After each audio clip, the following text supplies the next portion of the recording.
Ces dernières années, aux États-Unis et plus précisément à Jacksonville, deux rappeurs se sont déclarés une guerre qui a carrément fait augmenter le taux de disparition dans toute la ville.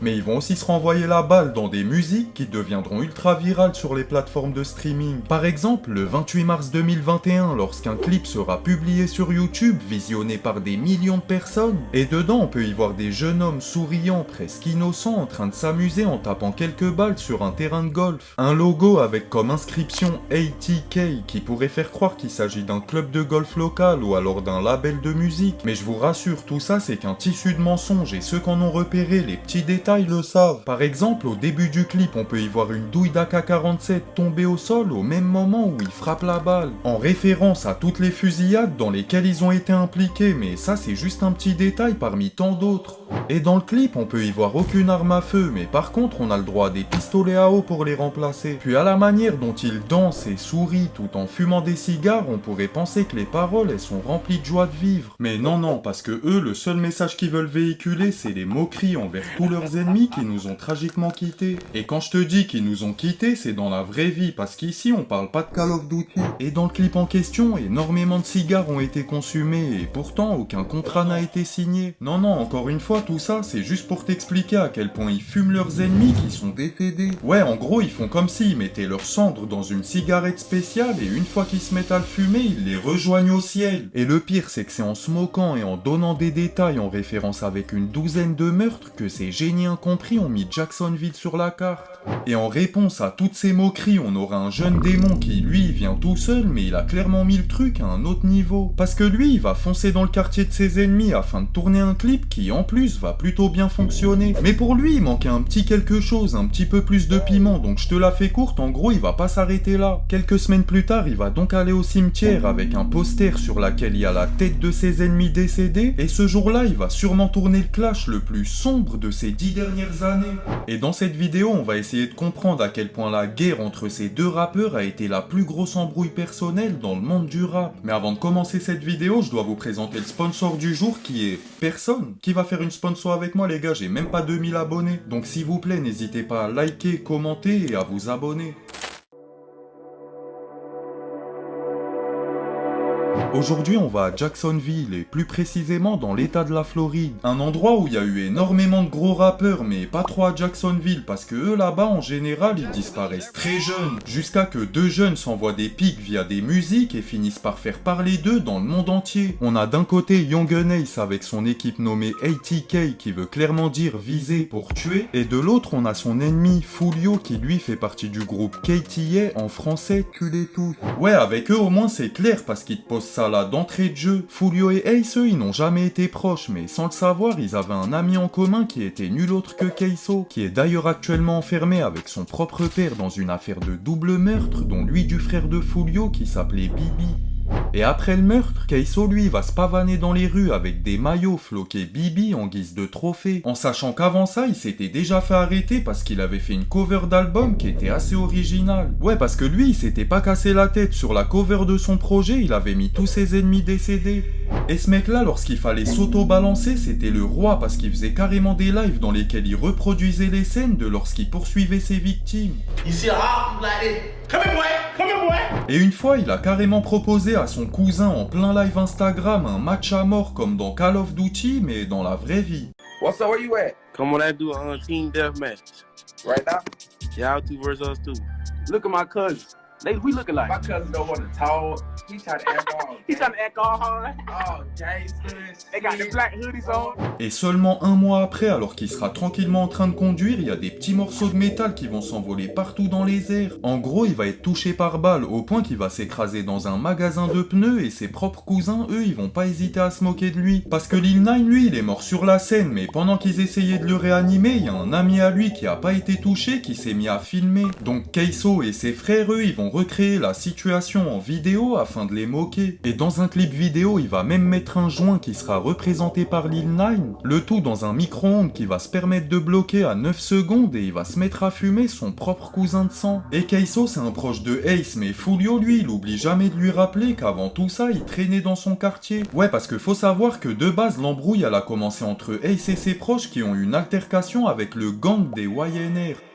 Et ces mecs-là de la YNR, ils avaient un membre qui s'appelait Zion, qui lui était le cousin de Foolio. Et c'est donc là que la YNR et l'équipe de Foolio vont fusionner afin de former le KTA et abattre leur foot sur Young Ace et tous ses proches. Et Ace, lui, va s'allier avec la 1200 qui eux étaient déjà en guerre contre Foolio et son équipe. Mais il va aussi s'allier avec la NSG dont est membre le redoutable Keiso. Mais bref, après la première fusillade qui a eu lieu dans une soirée, un cycle de violence sans fin va commencer et la première victime, ça sera Zion.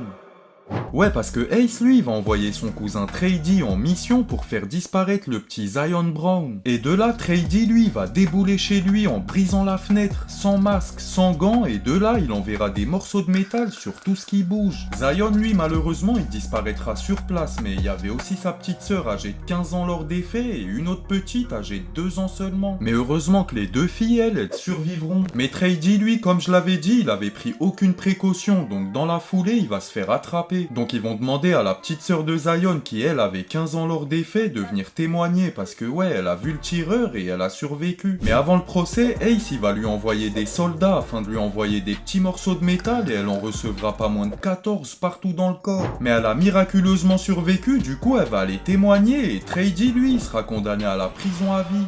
Foolio et ses potes, eux, pour venger la mort de son cousin Zion, ils vont enlever la vie à 3 personnes en retour. Ouais, parce que Ace, lui, une semaine après, il fêtait l'anniversaire de son meilleur pote Royal Smith, en pensant qu'il s'agissait seulement de célébrer et sans savoir que pendant tout ce temps, ils étaient espionnés. Et ce soir-là, les deux, ils étaient accompagnés de Quan Quan, le frère de sang à Ace, ainsi qu'un quatrième nommé Kobe, qui, lui, était un de leurs bons amis. Et le problème qu'ils ont eu ce soir-là, c'est d'avoir retranscrit tout ce qu'ils étaient en train de faire en temps réel sur Instagram.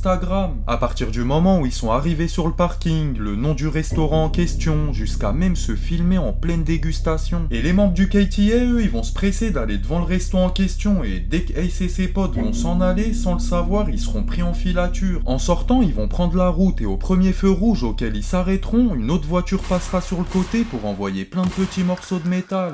Et sur les réseaux sociaux, le premier à être au courant de cet incident, c'était Foolio, et il va même penser que Young Ace, lui, il était mort. On sait pas vraiment s'il était dans le coup ce jour-là, mais par contre, son ami Trady, lui, s'est certifié, mais il y était. Et ce soir-là, Ace, lui, va recevoir 8 balles réparties partout dans le corps, et il va survivre, mais par contre, ça sera malheureusement pas le cas de ses 3 proches. Son meilleur ami, Royal Smith, prendra lui 3 morceaux de métal dans la tête. Quan Quan, le frère de Ace, lui, en prendra 4. Quant à Kobe, lui, il en prendra 12, et son surnom dans la rue c'était Fort, en français ça donne 4. Et c'est exactement le nombre auquel il reviendra à la vie en salle de réanimation, mais malheureusement ça sera pas suffisant. Ace lui, il sera le seul survivant de cette attaque après avoir pris 8 balles partout dans le corps. Et il va même avouer que ce jour-là à l'hôpital ils vont pas lui enlever tous les morceaux de métal, tout ça parce qu'il avait pas d'assurance. Mais en plus de pas le soigner, en sortant de l'hôpital ils vont directement le jeter en prison parce que ce jour-là il avait un port d'armes illégal. Mais une fois dehors, après quelques mois enfermé, c'est là qu'il va diriger son équipe dans une guerre sans merci et contre des requins sans cœur. Mais en sortant de prison, il va surtout commencer par prendre le dessus sur toute la scène rap de Jacksonville, en sortant un banger nommé Pain dans lequel il décrit l'incident passé, et on va pas se cacher que quand tu ressens la peine du rappeur et qu'il raconte la vérité, ça rajoute quelque chose.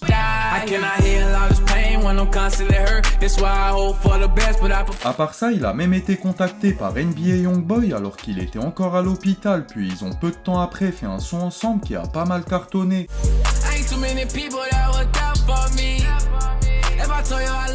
Mais bref, on va vite retourner sur le côté histoire de rue parce que Ace, lui, pendant ce temps, il a rajouté beaucoup de gens sur sa liste. Et quelques mois plus tard, en guise de vengeance, ils vont faire disparaître Bibi, qui lui était un ami très proche de Foolio. Il avait seulement 16 ans à l'époque quand il sortait du lycée et qu'il a décidé d'aller traîner dans son quartier, le Hilltop Village Appartement. Il va rejoindre un ami à lui et tous les deux, ils étaient posés en bas, scotchés sur leur téléphone. Quand, boum, ils ont entendu un premier coup de feu, ils ont lâché leur téléphone et tous les deux, ils se sont mis à courir dans des directions différentes. Pas moins de 60 balles ont été tirées en 15 secondes et Bibi, lui, nous a quittés sur la scène et l'auteur des faits, il serait apparemment tenu sur lui afin de vider son chargeur. Et pendant ce temps, Bibi, lui, il se tenait la tête afin d'éviter de se prendre des morceaux de métal. Un an plus tard, la police de Jacksonville nommera Keiso comme étant le tireur et il était apparemment accompagné de Scotty qui, lui, a tenté de poursuivre l'ami de Bibi qui a réussi à s'enfuir. Et d'après les caméras, les deux, ils auraient tourné pendant des heures avant d'enfin trouver leur cible. Et après ça, Foolio, lui, il était dépassé parce que Bibi et lui, ils étaient très proches. Après ça, il va se concentrer sur la musique et sortir des clips qui cumuleront des millions de vues, mais il en fera jamais autant que son ennemi Young Ace qui commence même à devenir connu mondialement et enchaîner concert après concert. Au point où, un mois après la mort de Bibi, il sera en concert en Géorgie et tout s'est super bien passé jusqu'à une fois rentré à l'hôtel où ils vont se détendre au bord de la piscine. Et boum, tout d'un coup, une embuscade et des morceaux de métal qui sont sortis de nulle part. Ace, lui, il était accompagné de Keiso, Scotty et Rallo qui va malheureusement nous quitter sur les lieux avec son arme sur lui. Et Foolio, il va pas hésiter à se moquer de lui dans une musique en disant Rallo est mort avec son arme, il aurait dû tirer avec, bouffon. Mais Keiso et Scotty, eux, si t'as bien écouté, ils sont super actifs, donc ce jour-là, dès qu'ils ont entendu des coups de feu, ils ont attrapé leur plus gros truc en métal et ils ont tiré en retour. Et Keiso, il s'est même balancé dans une musique en disant ils ont voulu nous piéger en Géorgie, Scotty et moi on tire en retour, on est à la même page. Et de base, comme je vous ai dit, il était proche de Foolio ce mec-là et il traînait même dans son quartier, mais tout ça, ça a changé le jour où ils ont fait disparaître son frère. Ouais, parce que Keiso, à partir de ce jour-là, il s'est dit que tant qu'il respire, il ferait son maximum pour que tout le quartier de Foolio, il disparaisse. Donc là, il a fait disparaître Bibi, mais il va pas s'arrêter là, parce que lui, il veut maintenant s'attaquer à un cousin proche de Foolio. Et son erreur à ce mec-là, c'est déjà d'être le cousin de Foolio, mais en plus de ça, dans une de ses musiques, il a décidé de se moquer du frère décédé de Keiso. Ah oui, et ce mec-là, il s'appelait Lil Buck, et il travaillait en tant que sécurité dans un institut de beauté. Donc Keiso, lui, va décider d'y aller, mais c'était pas pour faire ses ongles de pied, parce qu'encore une fois, il était accompagné de Scotty. Ils vont faire disparaître Lil Buck alors qu'il était en plein service, et en remontant dans la voiture où un conducteur les attendait, une patrouille de police va passer car ils ont entendu des coups de feu et à partir de là, une course-poursuite va démarrer jusqu'à que leur voiture finisse dans un mur et Keiso, lui, va s'enfuir dans une direction et s'éclipser à jamais.